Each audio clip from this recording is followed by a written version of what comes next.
হরি কথা শুনতে হলে মা প্রথমে আমি আপনাদের কাছে নিবেদন, তিনটা বস্তুকে বিয়োগ করতে হবে, নইলে হরি কথায় নয়ন জল আসবে না।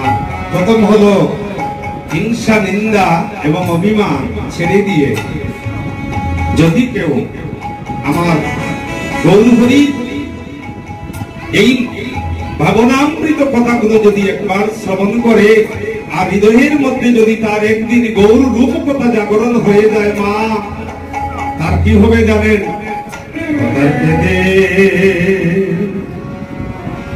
কেঁদে কেঁদে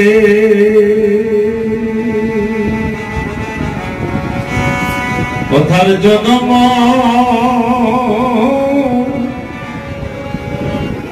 জন্ম যায় রে,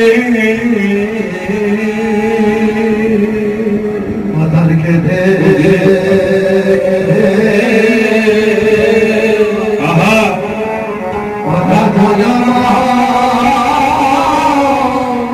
ধীরে ধীরে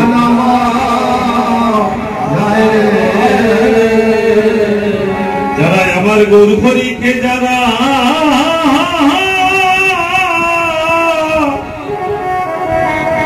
একদিন ভালোবাসে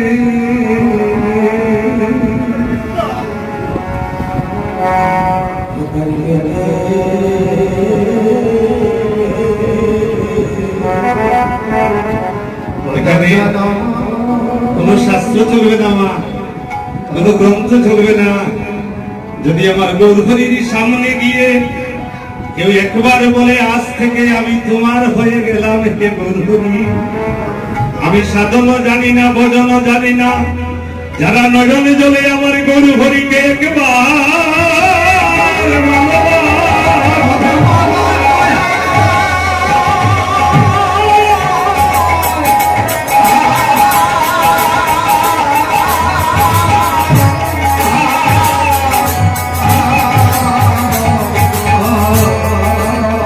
মানুষের হৃদয়ের মধ্যে এমন একটা অহংকারের দেওয়াল আছে বাবা, যে দেওয়ালটা পাথর দিয়ে ভাঙ্গা যায় না, এই অহংকারটা আতুরি দিয়ে ভাঙ্গা যায় না। কিন্তু এই অহংকার একদিন পতন হয়, যেদিন চারজনে কাঁধে করে শ্মশানে ঘাটে নিয়ে যাও, সেদিন তার এই অহংকারের এই পতনে কানা বাহির হয়ে যায়।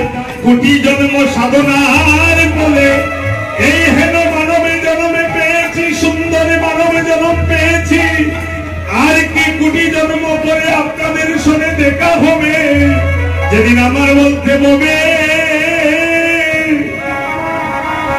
হবে কেউ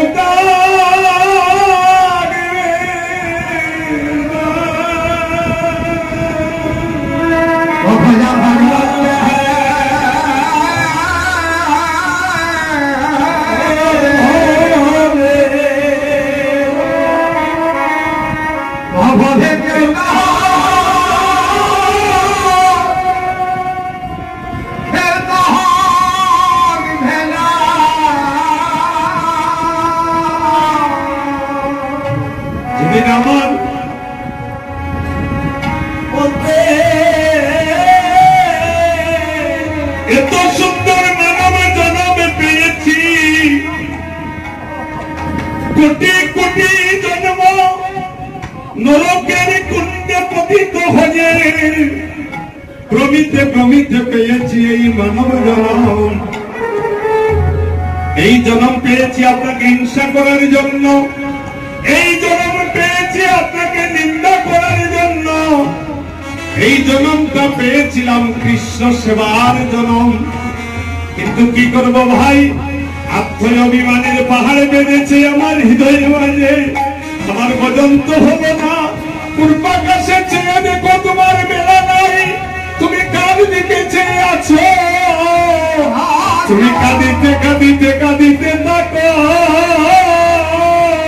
তোমার নয়ন জলে মুখ বাসাও। আরে হে বলো হে গোবিন্দ, আমি তো তোমার হয়ে এসেছিলাম, আমি কিছু দিতে পারলাম না। এই অহংকারের দেওয়ালটা সব কিছু ভাঙা যায় আস্তে আস্তে, কিন্তু মানুষের অহংকারের দেওয়াল ভাঙা যায় না।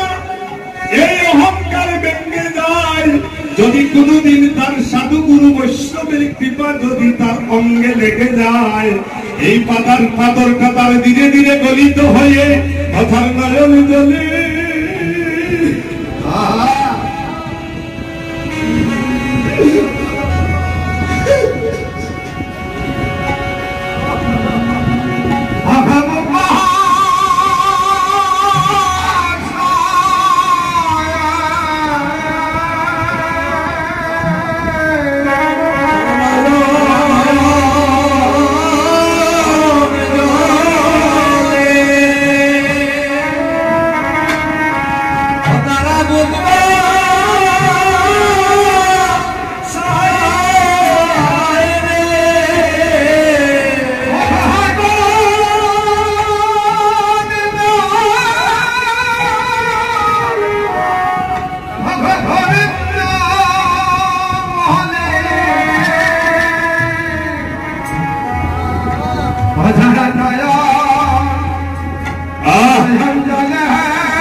এত সুন্দর জন্ম নিয়ে এসেছিলাম,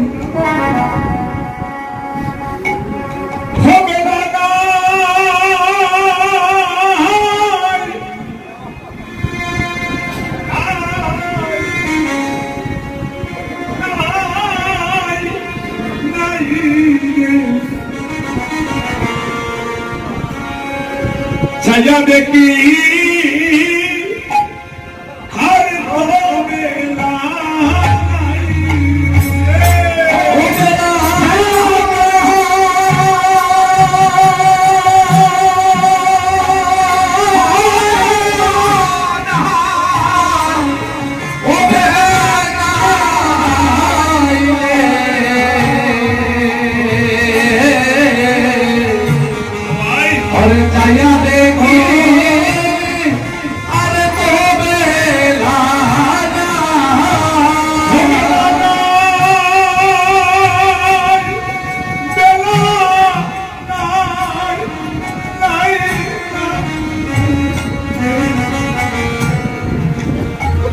ছায়া দেখি